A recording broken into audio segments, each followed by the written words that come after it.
And after him, hold on. And after him, we'll have senior Ryan Johnson from the men's team and redshirt senior Purity Senga from the women's team. Coach, if you want to open up with a statement about the upcoming season, and then we'll go directly into questions. Thank you, Nathan. I appreciate everybody joining us today. As we go through and really look at the fall of 2021, we're excited to be able to come out and have what really projects to be a pretty standard cross-country season. I think we're going to be back into a traditional format, which is obviously exciting for our students and staff. And you've got two of our best on the phone here in a little bit with Ryan Johnson and Purity Senga to talk through, their impression as a student athlete.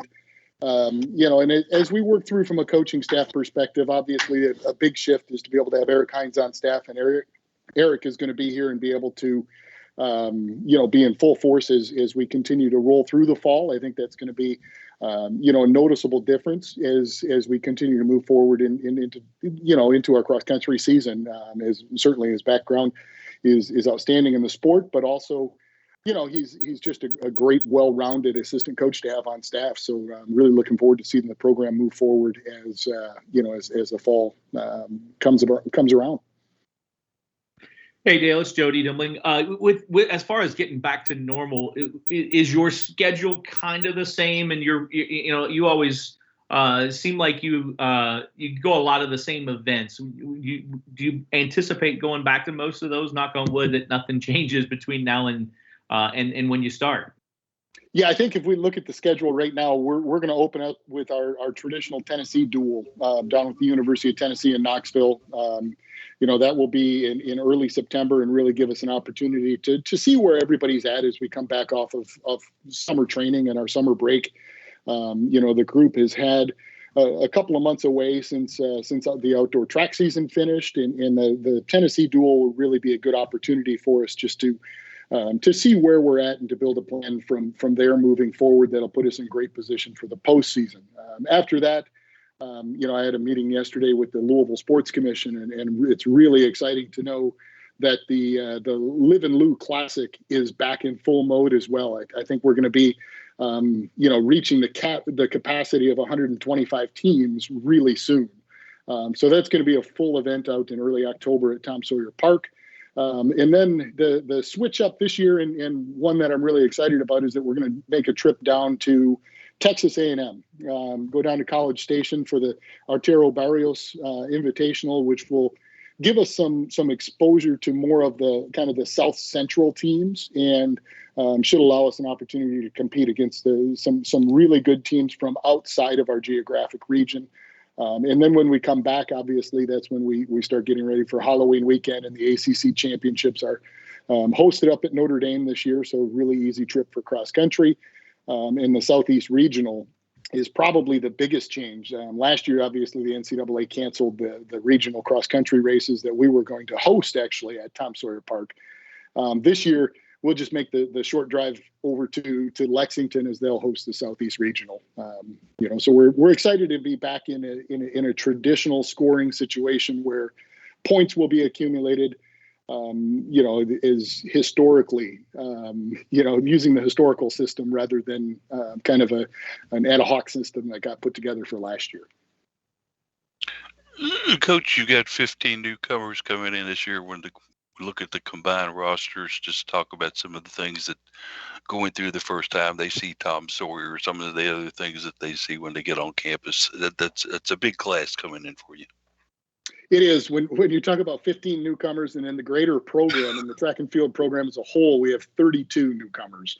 So I think this year is going to be something that's entirely different from other years, just because this is the first time in my affiliation with collegiate athletics where newcomers have come to campus and they've actually never been to campus. So that's going to be a little different experiences. Just because we didn't have the official visits and everything last year. So there's a lot of adjusting to do. And that's something that we're going to rely obviously upon our upperclassmen to help a lot with.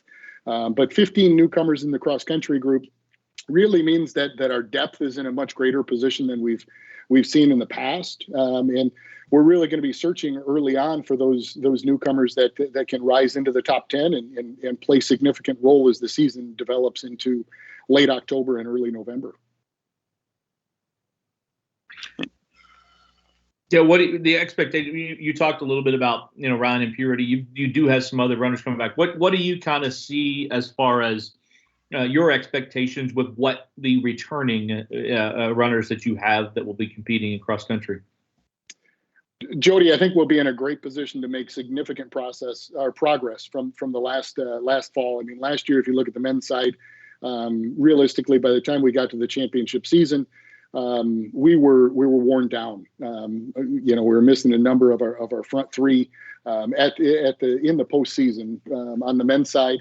That's the biggest correction that we have to make as a program this year. Is we have to be in position that when we get to the ACC championships, all of our top runners are entered and ready to go, are healthy and ready to go at a high level of fitness. And I think as we continue throughout the early season, that's going to be our primary goal, and our primary objective is just to set up and make sure that we get to the ACC championships ready to make an impact.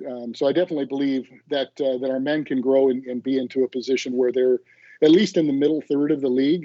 Certainly, the ACC in cross country is going to be a very, very competitive conference. And then when we switch over to the women's side, we've got two young ladies that have been to the national championships as individuals, in Purity Sanga and Ivan Chemutai. So those two will give us great leadership, along with Emma Bryant up front as well. And it's definitely an opportunity for us this fall to be able to come together with an outstanding group of upperclassmen and a very large group of role players that are now joining the team.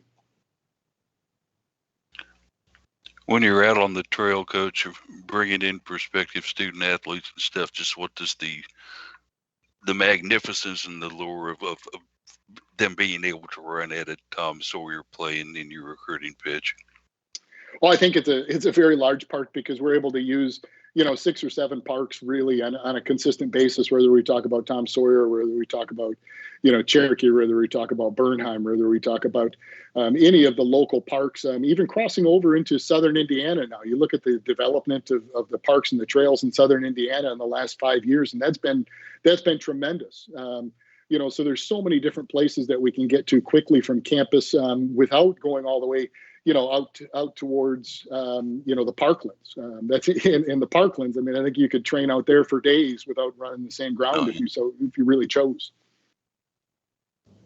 Any other questions for Coach? Thanks, Coach. Thank you, Coach. Appreciate you guys. Have a great day. Thanks, Coach.